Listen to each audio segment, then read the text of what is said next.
Hi friends, most welcome to my class. Today we are going to learn one NCERT chapter of English class 8. The first chapter named The Best Christmas Present in the World. Okay, so with this significant title we can understand that somebody has given that Christmas present to someone. So friends, let's see that what is in the story given by the writer. The author found a roll top desk in a junk shop. It was in a bad condition, but was cheap. He thought that he could restore it, so he bought it. He began to work on it on Christmas Eve. So friends, let's see here that the author who bought that roll top box or roll top decks, and in that desk, in the secret drawer of that desk, what he found, let's see. He found there the letter. When he pulled out the drawer, he found that one drawer was stuck up badly there. So he pulled, and definitely that desk was made of oak tree, and that wood is really good, and it's expensive. So the author wanted to buy that roll top desk earlier, but he had not money because it was expensive, and now he bought it because it was cheap one. Now here it was 19th century's roll top desk and made of oak. The last drawer had stuck fast. He had to use much force, much power to pull it out. When it opened, he revealed, or he got a secret drawer again inside. And in the secret drawer he found a small tin box. Okay, I hope that you are understanding. A small tin box he got there. On one top of the box, the words were written on the tin box. The words were written like Jim's last letter. What were the words on the tin box? Jim's last letter. So this letter was received by Connie, that is Jim's wife, Mrs. Macpherson. It was received by Connie on January 25, 1915. When it was received? On January 25, 1915.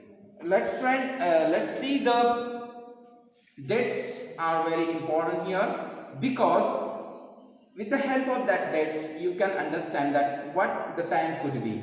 That it was a time of First World War period. It was a time of First World War period. And see, the sender or Jean has given his wish that the letter should be buried with my dead body, or the letter should be buried with him only.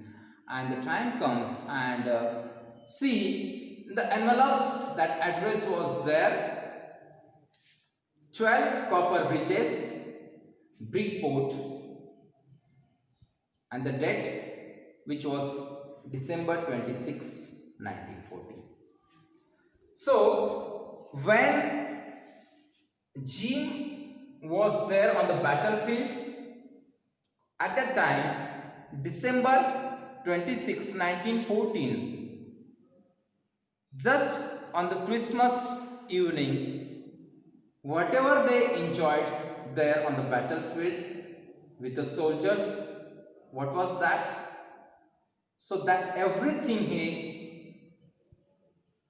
wrote in the letter.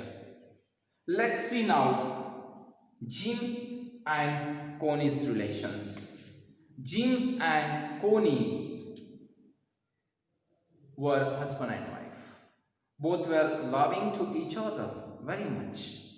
The author read the letter. The owner of the desk must have put it in. The letter had been written by the captain of English army. The captain of English army was Jim Macpherson, who has written this letter to his wife. Okay, everyone is understanding? His name was Jim Macpherson. He had written to his wife Connie. So with love, he was calling his wife Connie. A wonderful incident has happened on the battlefield on the Christmas day. Jim Macpherson had narrated in his letter that whatever happened there, some unforgettable moments were happened, such as the English and the German soldiers were on the battlefield. Let me introduce you first. Some characters are here in this beautiful story, the best Christmas present in the world. Okay, see the character Jim and Connie. Okay, next one character Hans Ulf. He is the captain of German army. And now here these characters are there and the author himself is there. See now, the English and Germans were at the war. They were on the battlefield. The two armies stood in their respective trenches. Let me tell you the meaning of trenches. Trenches are the ditches, or they are digging places in which the soldier hides himself. On the two sides of the no man's land, the army of both the countries, English army and German army, are in front of each other. Suddenly, Macpherson saw someone waving a white flag. Waving means to weave like that. He was waving a white flag from the enemy side. Enemy side means definitely from German soldier side. Then he saw many German soldiers calling out to them.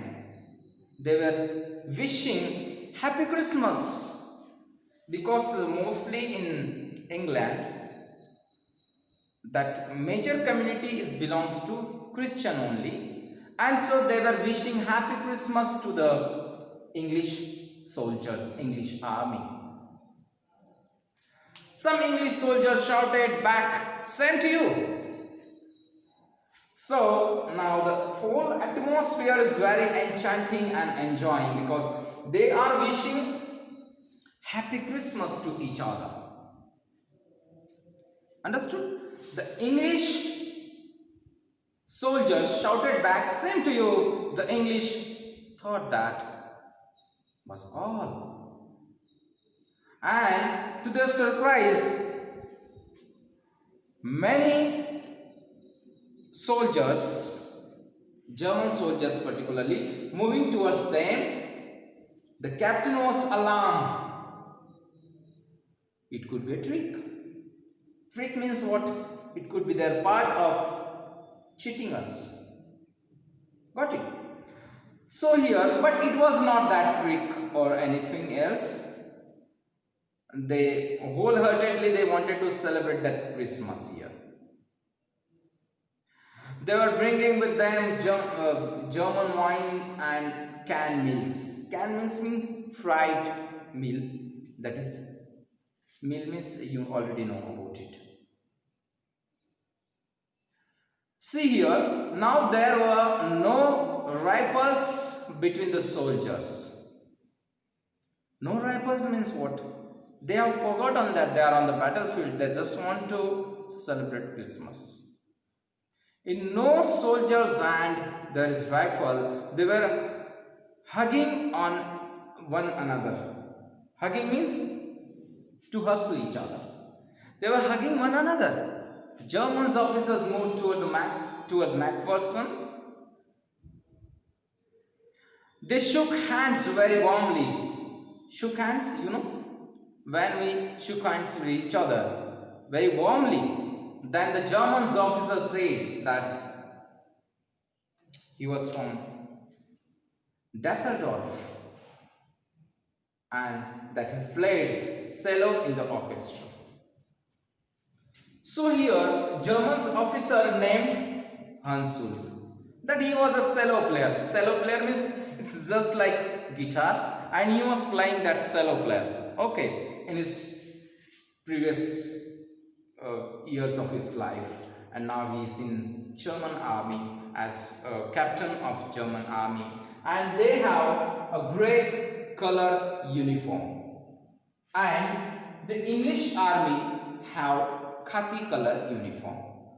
Got it? Now here he gave his name as Hans Ulf. In return, Macpherson also introduced himself. He said that he was a school teacher from Dorset. See here, both leaders of the army have introduced to themselves that Jim was a school teacher, and on the other hand, Hans Ulf was a cello player. So here, let's talk about the interesting some moments that Hans Ulf has disclosed. Hans Ulf smiled. He said he knew Dorset. In fact, he had never been to England, because Dorset is a city in England where Jim and his wife used to live there. Okay, but he knew English. His favorite writer was Thomas Hardy. I know everyone is unknown about Thomas Hardy, but when